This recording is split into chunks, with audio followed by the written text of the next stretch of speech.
அண்ணா அண்ணா இங்கப்பா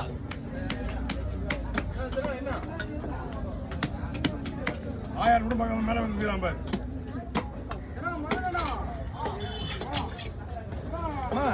நீங்க இந்த மீன் எடுத்துருங்க. நீங்க முதல்ல அது எடுத்துருங்க. அது எடுத்துட்டு நீங்க ஒரு கவர்ல மாத்தீங்க.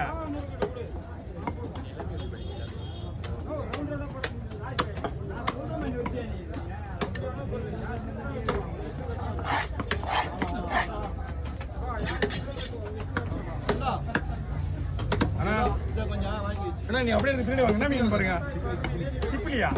இதெல்லாம் நேரம் வேலை கிடக்குது ஏற்கனவே. ஏமா அதில் வைக்கிற மறுபடியா கையில் எடுத்துருக்காங்க. மீன் நல்லா இருக்காச்சுன்னா மீன் நல்லா இருக்காது விட்டும் போது. வீட்டுக்கு ஓட்டுற மீன் தனியாக வச்சுங்க.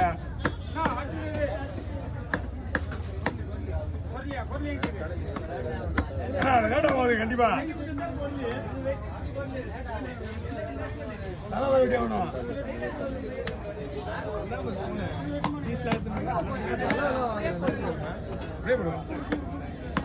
இது ஸ்டிப்பா நிற்காதுக்கா. பாறை மீன் மாதிரி